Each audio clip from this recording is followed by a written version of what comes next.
Risky trees and tree risk management. In this presentation, I'm going to be discussing the process of assessing trees for risk. We're going to look at some of the common defects as well as talk about the considerations involved in overall tree risk management.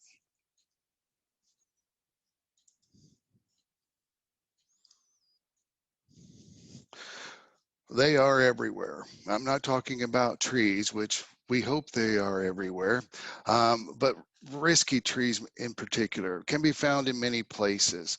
And managing the risk associated with tree failures is an important duty and a challenge for any urban forester, arborist, or tree owner. The risk management process includes investigating, analyzing, and evaluating the situation for overall risk. Now, the assessment of a tree for risk is a skill that requires education, training, and experience on not only how to identify those defects, but also the conditions which can lead to tree failure. We find risk trees on county roads. We find them in parks. As you can see, something as simple as just these dead limbs hanging over this roadway may seem rather innocuous, but should they become dislodged and land on a tree, or even worse, a pedestrian or somebody, patron of the park, can be devastating. Leaning trees can cause quite a bit of angst among people traveling that road. We find risk trees in campgrounds and along hiking trails. Campground managers should be conducting risk assessments and include risk assessments as an overall part of their risk management plan. Even on interpretive nature walks, yes, that it is nature, but again, we need to make sure that there are pathways and trails that are designated for use are inspected on a regular basis. You know, something like this tree that had failed, it landed on this fence post and is balancing there very tenuously, and should it become dislodged, it could block the trail, or even worse, hurt someone or injure someone in the process. Golf courses are not exempt either. I frequently see risk trees in and around golf courses, in the fairways, or even around greens and tees. And where do most golfers go when it starts to rain? One of the most unlikely places you should be, and that's under a tree. So again, they need to be inspected just as well as any other recreational area. Shelters and playgrounds. Again, these are designated areas that imply a safe environment. So it's important for us to inspect and mitigate those issues as they arise, and again, try to prevent any type of catastrophe from happening. City trees, again, there's some communities have hundreds and thousands of miles of streets to inspect, and on a daily basis, trees are monitored for their risk, and appropriate mitigation strategies are put into place to help mitigate those issues to prevent any type of damage or injury. So is my tree safe? Well, that is literally a million-dollar question. When it comes down to it, all levels of government and organizations are facing some type of financial crisis. And that has an impact on tree managers and the urban forest overall, as well as the tree risk management plan process. However, safety is still and should be still the #1 concern when it comes to your community or your organization or your place in relationship to their trees. Well, we know we can't save all the trees, but we also can't afford to ignore those risks. So the priority is and should be to reduce the level of risk that your community has in relationship to tree risk management in the best way possible. Now, trees provide us many benefits, but when they fail, then they can become a liability. But tree failures during normal weather conditions are often predictable and preventable. However, any tree with defects or weaknesses, visible or not, will fail if the right amount of force is applied to them. And failure occurs when the forces applied, such as wind, exceeds the strength of that tree or its tree parts. And then we have an issue where the tree fails or the branch breaks, and that's when we have a dangerous situation.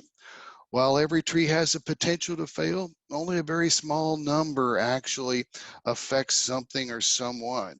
Similar to that, if you're being struck by lightning, you have a 1 in 1 million chance. A car accident, you have a 1 in 116 or 1 in 16 chance. With trees, you have a 1 in 200 million chance of actually being negatively impacted by tree failure. So trees aren't necessarily dangerous, and we don't want to instill a fearful attitude, but as trees grow older and larger, more risk is involved. However, if they're managed correctly, the benefits certainly do exceed those risks. So as that manager or tree owner, the job can be quite challenging, but you aren't just managing a single tree. In many situations, urban foresters are managing large populations of trees, which requires an overall risk management plan that complements the community. As I mentioned before, again, the benefits certainly exceed the risk when it comes to trees, and we certainly do need those trees to improve our quality of life. I know in Indiana alone, it's a very serious consideration. Indiana ranks 46th out of 50 states in air and water quality, and we need trees. But relative to risk management, we don't think about it as an important component in our urban forest management plan, but it is a necessary and integral part of that overall planning process. Some of the things that I discuss with communities as far as risk management goes with trees is, again, it creates confidence with the decision making on trees, especially in the mitigation process. And the one thing about the tree risk assessment qualification that the International Society of Arboriculture provides is a confident standard in the process that is recognized throughout the industry. It helps alleviate legal concerns and creates a credible risk management protocol for the community or the organization in which you work. Um, in the process of doing risk management and risk assessment, it does generate some very important information regarding an inventory. So the risk assessment and doing a tree inventory, conducting a tree inventory, kind of goes hand in hand for most communities today. And these accurate inventories and assessments mean hopefully fewer removals just based on the perception of risk rather than creating a good risk management process that makes good informed decisions. So the questions become, with any type of tree risk management program, how much is really enough and what level of care is actually needed? What do we need to have? And what are the expectations of the manager, of the owner of those trees? How much management is required, and what should be done. So again, if you're looking at tree risk management in your community, what is really required? And oftentimes that takes the involvement of a lot of stakeholders and administration and even attorneys in this process. How often do I need to inspect our trees? Do I need to look at them annually, biannually? And again, we'll talk a little bit more about that inspection process here shortly. What kind of details needed in that inspection process? How much of investigation really needs to be conducted when I'm in and around looking at those trees? Also, who's inspecting those trees? and what is acceptable as far as the credibility and credentials of that inspector. If should there be some type of um, tree failure that creates a legal issue, the competence of that inspector is going to be called into question. So these are important questions and considerations which should go into the overall tree risk management plan. Now we need to talk a little bit about the legalese that is involved with tree risk management. And duty and reasonable care are two things that we need to consider in that risk management planning process. Now, I'm not a lawyer or an attorney or any type of legal expert, but when there's risk involved, there is some legal information that you need to be aware of.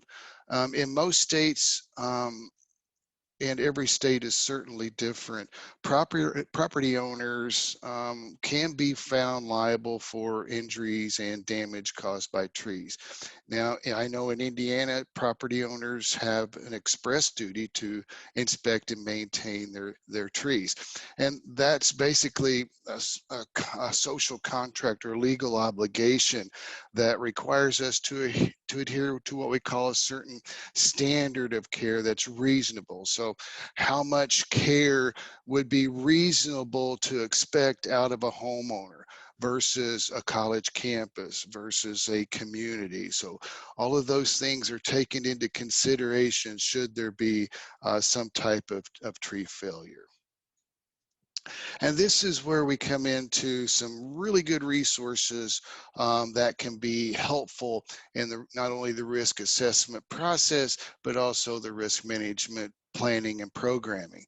So these are the ANSI standards, the American National Standards Institute creates what we call the A300 standards, of which there are 9 different parts that cover a lot of different arboricultural practices. Then the ISA comes out with what we call our best management practice booklets that kind of I look at as kind of interpreting the standards, but these are typically excellent guidebooks in how to, especially this one, on how to conduct tree risk assessments and also what goes into the management planning. So I highly urge anyone who is looking at trees, assessing trees, and giving some opinion on its safety or risk that you get this credential. The tree risk assessment qualification is a 2.5-day intensive training course that gets into the details of how to conduct tree risk assessments, some of the common defects, and also how to come up with that overall risk rating that you can feel much more confident and comfortable with in that process. All right, let's get into talking about some of the defects and just where do I look and what do I look for? Well, usually what I do is start with the root zone and I look to see if there's any type of damage to the roots. I look to see if there's any exposed roots. Could be from wind throw or some other type of wind event. I'll examine the trunk for previous wounding. It could be pruning wounds. It could be storm damage or other mechanical damage.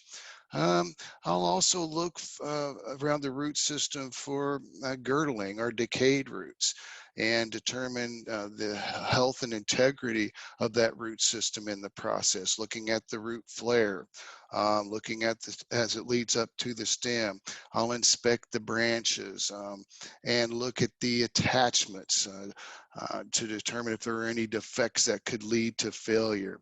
More importantly, I'll look for one really common defect, which is codominant branching, and look to see if there's any cracks or included bark that can increase that likelihood of failure.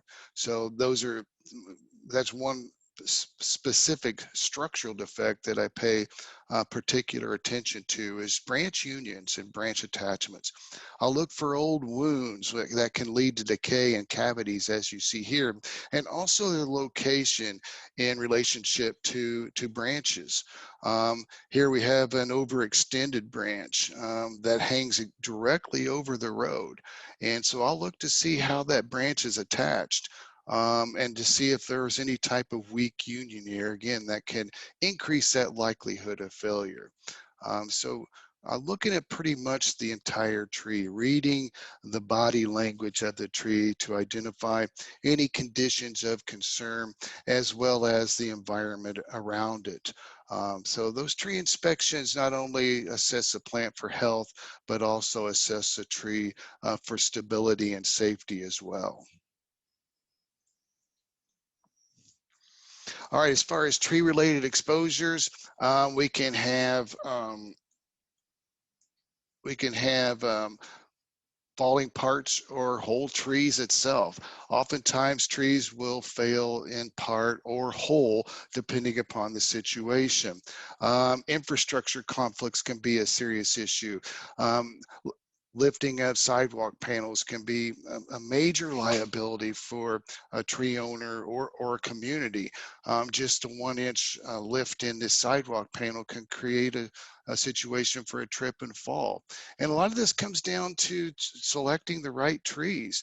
When we look at tree selection, we need to look at what are how does a tree grow and develop its root system? Some trees, such as riparian trees, are naturally shallow rooted, which are going to create a greater likelihood of infrastructure conflicts, where your more upland, mesic, deep-rooted trees tend to be less prone to creating those shallow roots and infrastructure conflicts like you see here.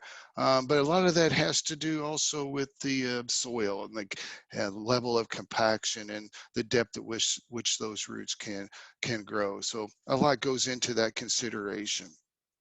Of course, utility interactions are so critically important. In situations like this, you can have not only the tree energized, but just as importantly, we could have, kids, I'm assuming, still climb trees, but again, it gives them additional access and opportunity to get in close proximity or even direct contact with those utilities. So very serious consideration as far as a tree-related risk there. Clearance in line of sight. You may be able to identify it, but in a moving car, you would not be able to see that stop sign. And so again, line of sight's another tree-related exposure to a community that needs to be considered. And then not only managing that risk, but mitigating the issue that's creating that risk. And with this, it would be a simple raising of the crown or to provide a better line of sight.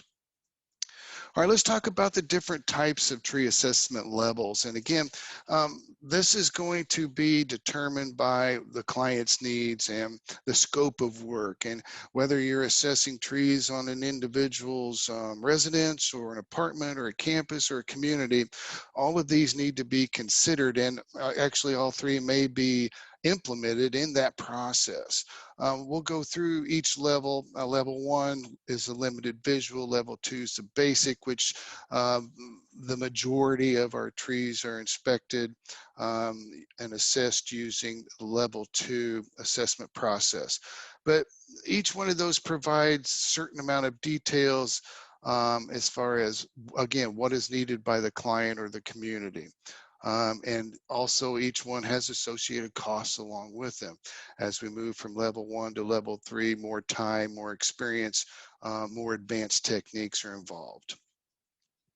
Level 1 is what we call the limited visual. This is typically used for assessing large populations of trees near targets. And what we're doing really is just looking for the obvious conditions or defects that could lead to an increased likelihood of failure as imminent or probable. This is typically used by communities or large populations of trees like utilities after a storm event or just when scouting for pests. So again, limited visual is just a one-sided, it can be a drive-by, it could be a flyover. Again, and this is looking at large populations, which could flag the necessity for a level 2 should you see something that um, really is a potential failure that needs to be looked at a little more closely in order to make a more informed decision on what to do with that tree defect or that condition. Now, level 2 is, again, as I mentioned, a more detailed visual assessment of the tree and the site as well. You can use some basic tools like a nylon or hard rubber mallet to ping the tree to determine the extent and location of decay or hollow cavities in that tree, or I may use a probe like a surveyor pin there below, which can determine the integrity of the wood fiber in there and also the depth of decay. Other basic tools includes, of course, hand lens or soil knife to look at the root system. So again, level 2 is a non-invasive method of assessing the tree and usually provides enough information to make a good mitigation plan for lowering that overall risk rating.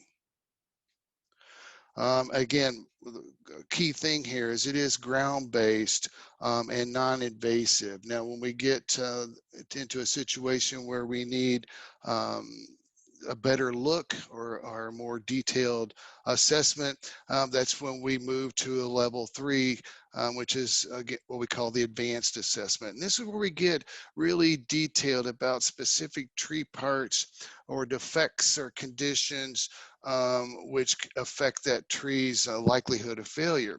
It includes specialized equipment. It may require the necessity for a climber or an aerial lift device to take a better look at the defect or condition of concern.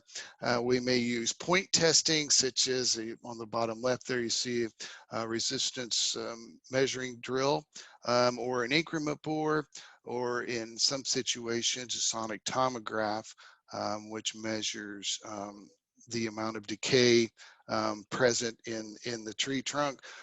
Root excavation may be necessary to take a good look at the root system to see if there's declining or compromised roots or perhaps a condition which is creating an increased likelihood of failure. But again, all these advanced assessment techniques require expertise in the operation and maintenance of that equipment, as well as being able to interpret those results properly. So usually it takes a very experienced and trained arborist with that equipment to know how to not only use it, but also examine and interpret those results. Now, with rating the overall risk of trees, there is a form that's provided by the International Society of Arboriculture, and in the Tree Risk Assessment Qualification Program, we spend a great deal of time on how to investigate and collect that data and then analyze that information to create our overall risk rating. There's two sides to that, and the back side is where we basically use the information that we collected about the tree and the targets that are involved and come up with that risk rating, and also the mitigation options that are reasonable for that situation. How we categorize risk is basically three primary things. We want to look at, which is probably the most challenging, is the likelihood of failure. What's the likelihood of that tree failing either in whole or a part of that tree? Also, we take a look at the likelihood of impacting a target. So should that tree fail, what is the likelihood of that branch or that tree impacting a target in the target zone? And if it should fail, what are the consequences of that failure? Is the target people, or perhaps a car or a house or a roadway? So basically, risk is about what's the chances of it happening and how bad's it really going to be. And then we're able to put those three things together to come up with an overall risk rating for that particular condition of concern. But perception and acceptable risk also plays a part. Excuse me. Everyone has a particular acceptable level of risk. Each person that has a tree or manages trees has a different level of risk that they're willing to be responsible for. And those levels are based upon considerations for safety in communities, and even a tree owner. And those levels are based upon budget. There may be a risk condition there that could require removal, but you may not be able to afford to do that right now. And so they're accepting that risk level for a longer period of time until they're able to actually mitigate the circumstances. Um, but again, that level of risk needs to be balanced between what risk that tree presents to the target, but also the benefits from the tree. So again, we need to make some really good informed decisions before we initiate any kind of mitigation option.